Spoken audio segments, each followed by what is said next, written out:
Yeah, the tone and theme and vibe for season two is a lot of fun. We really see our team at a crossroads is sort of the starting point, and that had an effect on how we wrote the season and how we designed the characters to see them more beat up is really the vibe we were going for there. What are they going to do next? And it really carries through the way that the cast performed, the animation, lighting, music, final mix, all of it.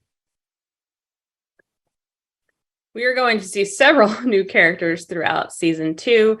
Some that we can't spoil, some that people have seen throughout the trailer, such as Commander Cody and Emperor Palpatine.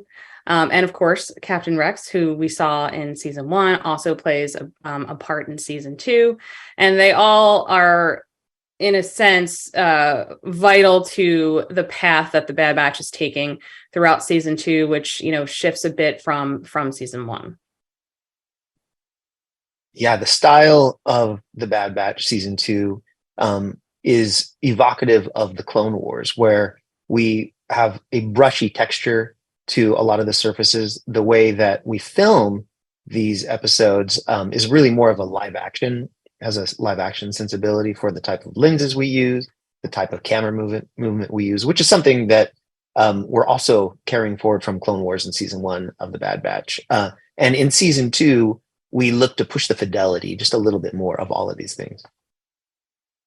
At the beginning of season two, we find the Bad Batch maybe 6 months from the destruction of Tupoka City. And right now, the Empire thinks that they perished in the attack. So they are laying low, staying off the radar. They're a bit more beaten up. Their armor's worn. They're going from gig to gig, just trying to sort of survive and make their way without making too many waves. But of course, because they're the Bad Batch and they always run into trouble and cause a scene, they start to get more on the radar of the Empire as they become more involved in the things going on throughout the galaxy. Yeah, that's a great question. We start the season, not only is a little bit of time passed, but the Bad Batch are essentially still doing missions for Sid. And trying to stay off of the Empire's radar because the Empire doesn't know that they're still alive, and the Bad Batch like that just fine. They want to make sure Omega's safe. They just want to make their way through this galaxy in these very dark times. But some of the decisions that they make end up pulling them closer to the fire. And when we do that, the story really needed to become more serialized. So we start a little bit more episodic, and we become more serialized. And they're both really all the way through the same story from beginning to end affects our characters all the way, but it does become more serialized. I think my favorite character of season two is Crosshair.